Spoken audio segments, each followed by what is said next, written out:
So welcome back to the MILELE readings. We are on chapter 17.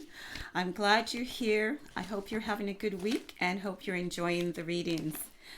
We left chapter 16 with Nathan and Faith on the run. So Nathan has escaped from the Tel Aviv hotel where the Council of Nations and Keiko Bays are based. And by way of their fake love relationship, they are able to get away. We also had a look at the lion pendant and reminded that it's something important and it's actually significant in the story. Also, Vohan was acting rather strange in the last chapter, so there's a reason for that you'll get as we go on. We learn more about the truth tome and how part of its teachings, of course, is spending time with Agios, spending time with others for psychological and spiritual health. And Justin has awakened from his coma. Yay! Also, Hope is having another meltdown with good reason. She was left with a threat from Keiko that something might happen to Nathan if she doesn't follow along with his plans. So she had a meltdown with Governor Peter and Agios. And during that time, we had a bit of flashback look into Agios's relationship with Prince Adani, and that he listens for what Prince Adani is saying, and also passes that on to Hope and to the Eden 2 dwellers. Okay, so we are off to chapter 17.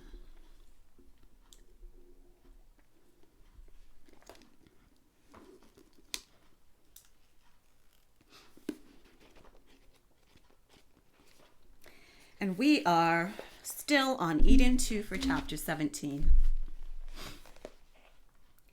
Ruth felt relieved seeing the playful banter between Boa and Justin. Justin was comfortably propped up in a clinical bed against a mound of pillows. He'd been relocated from the ICU to a standard room so he could have more visitors. If it were not for Justin's insistence that Agios had visited him in the midnight hours, it would have remained a mystery as to how he'd recovered so quickly and so completely. Even Dr. Mark hadn't been able to explain his sudden and spontaneous recovery from near death's door. "It's only because of Doc Mark while I'm still in bed," Justin complained. "I'm going crazy. I need to get back to sunshine, back to work." "Yes, but you agreed to give it 24 hours, which won't be until tomorrow morning," Ruth reminded him. "Besides, the sun set hours ago." Boa, who was on a chair by Justin's bed, nodded in agreement. "You heard the lady, my friend, and in here she's boss." He leaned back, suddenly yawning loudly. "Don't worry, I've learned my lesson," Justin conceded. He closed his eyes, smiling. "He didn't even lecture me." "Who? Agios?" Boa asked. His upper back brushed against Ruth's fingers where she had them on the back of his chair. "Yeah," Justin responded. His eyes flew open. "I should have at least gotten an 'I told you so,' but he simply asked if I wanted to be well and to have another chance." "That's it?" Boa asked. Simultaneously, Ruth asked, "Another chance at what?" Justin sighed. He raised his arms above his head, stretching, then lowered them. "I'm not really sure, but—" He paused as if searching for the right words. "I got the sense it was more than just obeying the seventh-day rest rule. It was more like having the chance to be in sync with him. Here," he pointed to his chest, "and not just here." His hand moved to his head. Ruth rested her chin on top of Boa's head. The coarseness of his hair tickled her. "Profound," she said. Justin eyed them for a moment with a bemused expression on his face.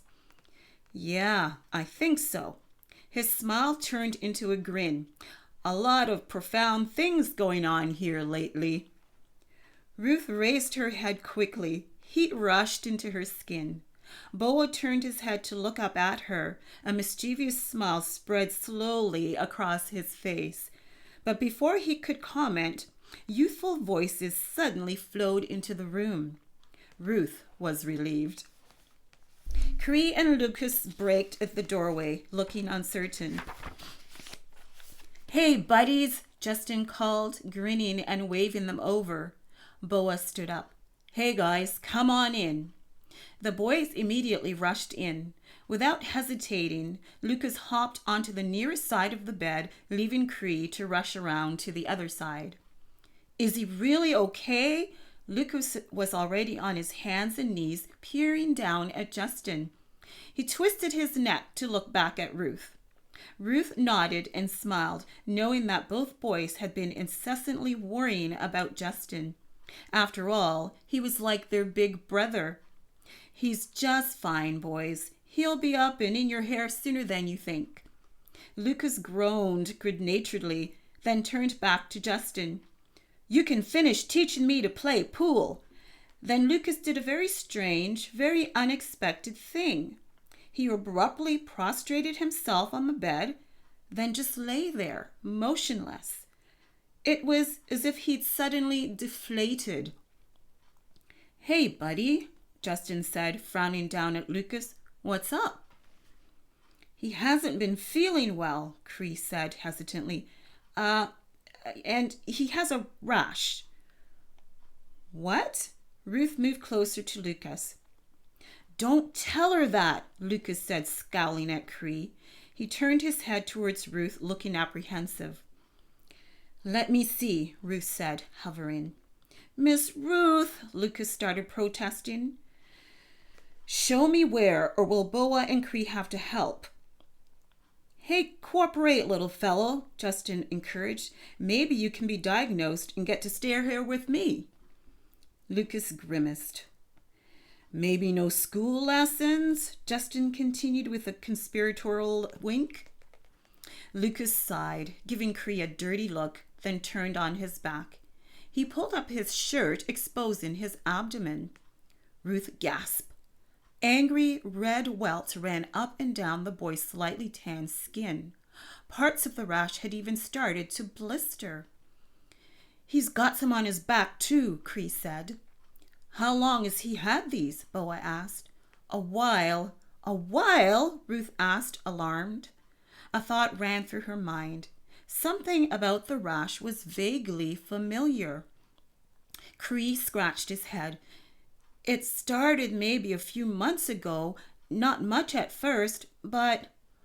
Why didn't you say something? Boa asked, motioning for Lucas to sit up. He didn't want me to. Cree was now looking guilty. Will he be okay? He sounded scared. Ruth pulled up the back of Lucas's shirt. More red welts. Ruth? Boa looked at her, speaking with his eyes, the same thoughts that were already in her mind. I think maybe he needs to see Agios, Cree said, verifying Ruth's unspoken diagnosis.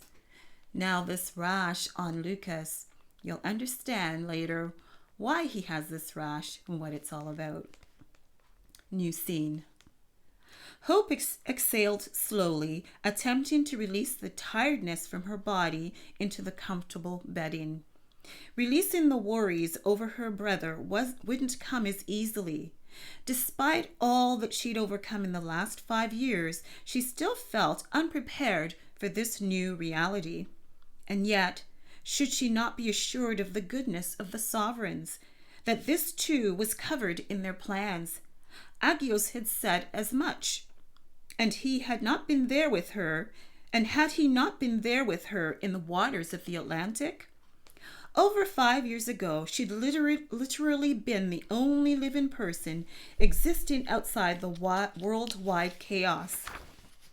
She'd been in the cold waters of the Atlantic, the only survivor of the plane crash that had ended the lives of hundreds, which would have ended hers had she not been miraculously rescued by Agios. It was estimated that the asteroid's crash into the ocean had only preceded the ascent of the island by mere moments, followed by the mist and the series of tsunamis that had rushed through the world's oceans. Many small islands in the southern parts of the Atlantic Ocean were completely covered, lost underwater. Even with the eventual loss of virtual communication, Agios' fame had spread across the world.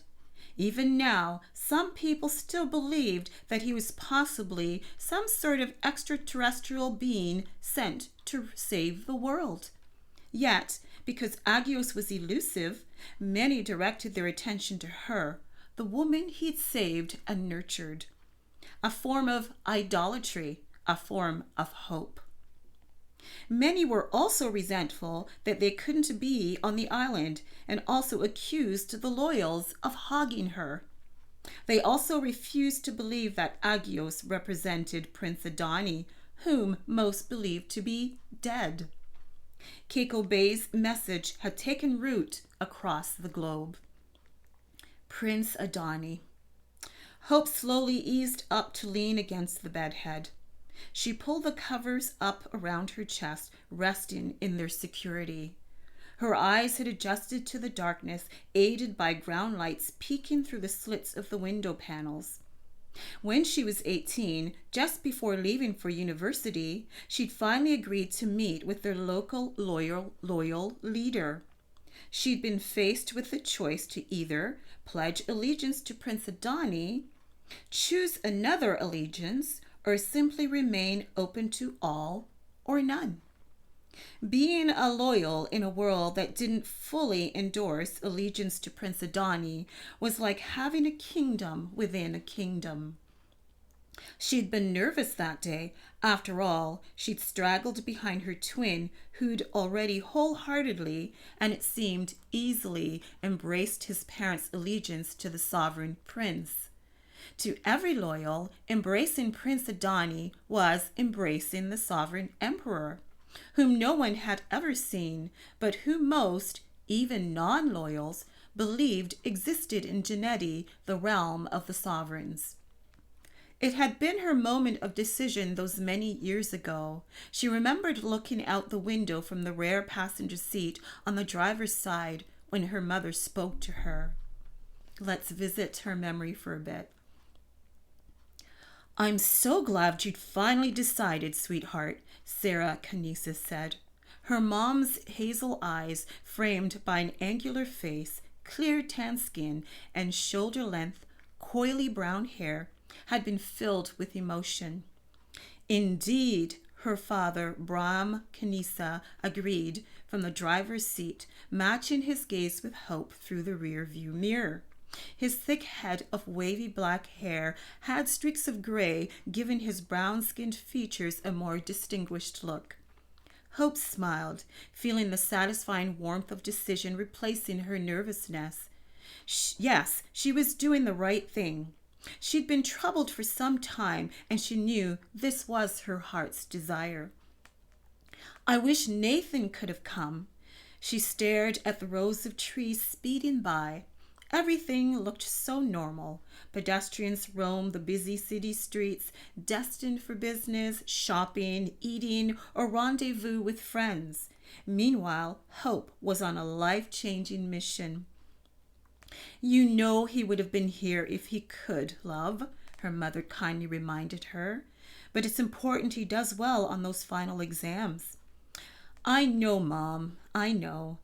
I wouldn't want anything to jeopardize his chance at realizing his dream." She pumped a fist into the air in playful commendation. "Here's to my brother and his future endeavors." Her father laughed heartily. "That's right, my girl, and he'll do it too." Their entry into the modest but aesthetically pleasing building was welcoming. The local loyal leader and his wife were there to serve and guide them.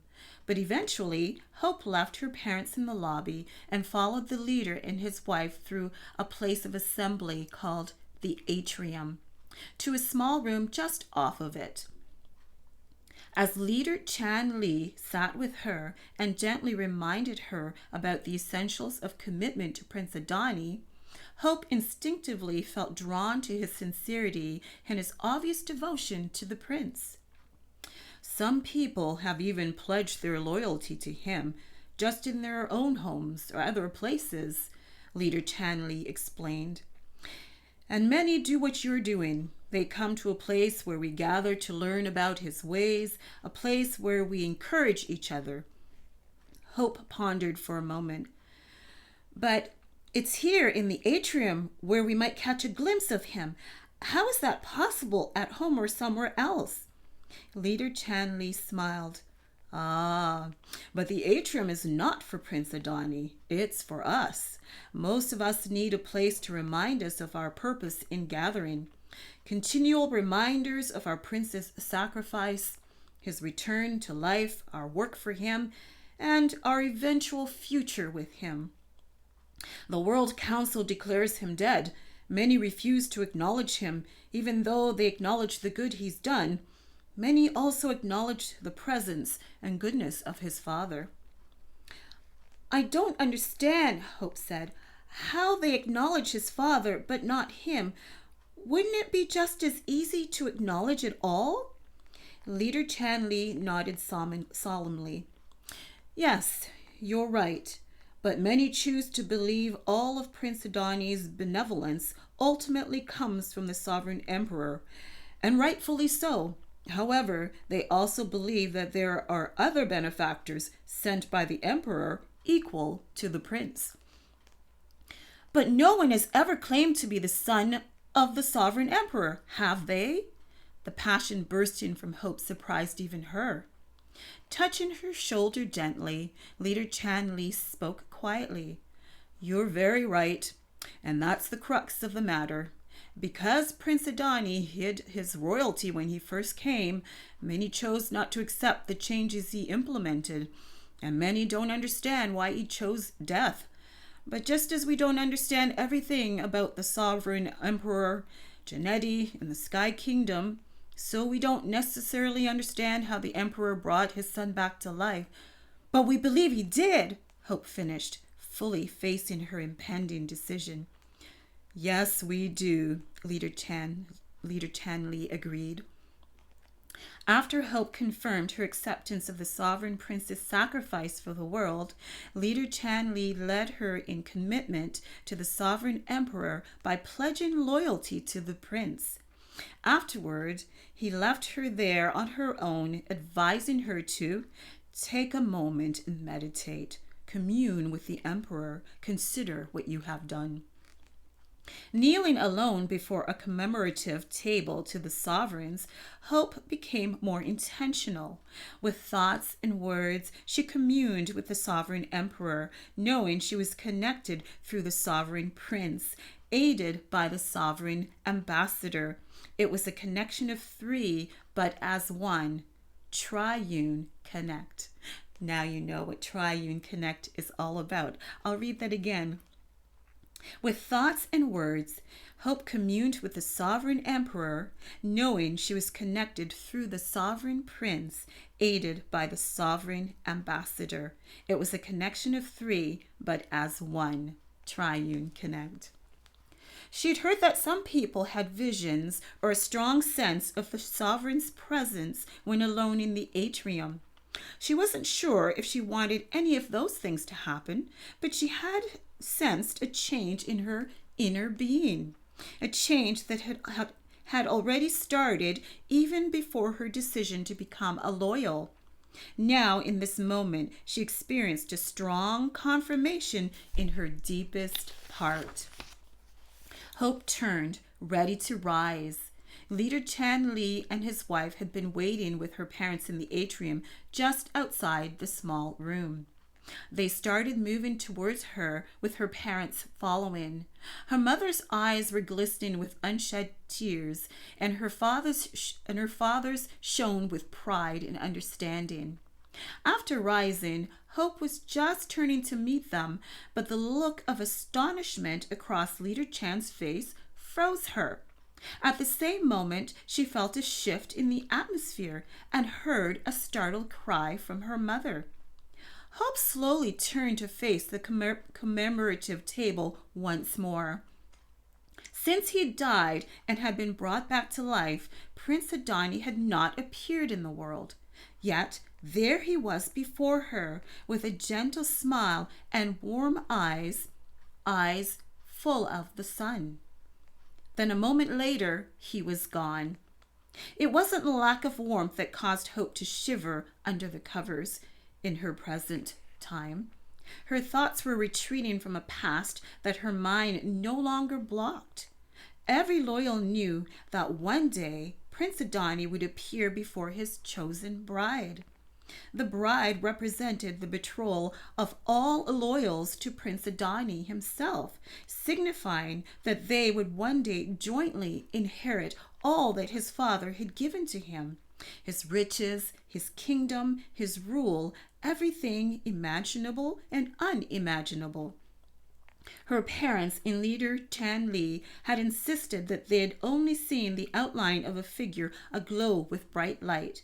It was unfathomable, yet true, that only she had seen the sovereign prince. She had been chosen. She was the bride.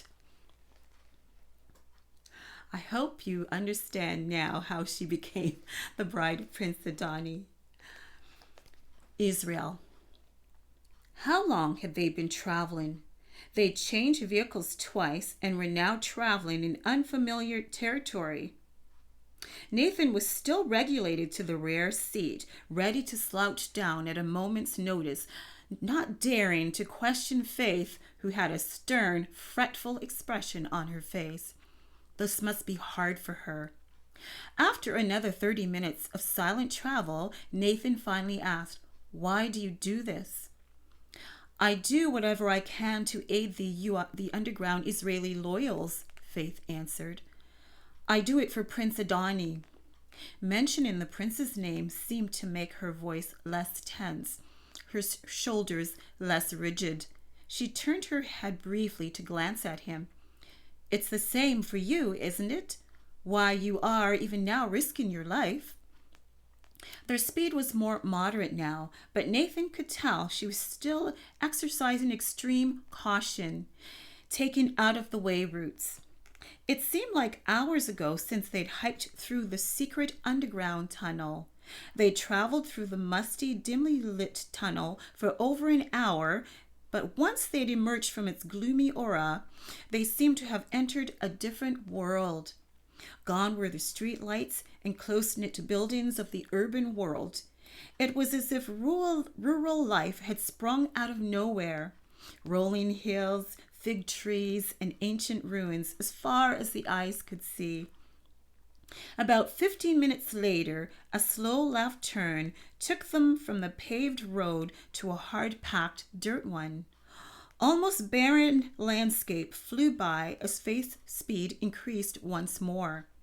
Silence reigned in the vehicle. The reality of an unknown future settled in on Nathan, realizing that his life was now completely in the hands of a woman he'd met less than a week ago.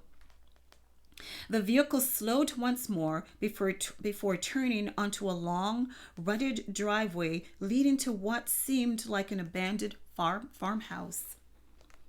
Dim lights glowing from the shrouded ground-floor windows said otherwise. In silence, they exited the vehicle, and Faith motioned for Nathan to quickly follow her.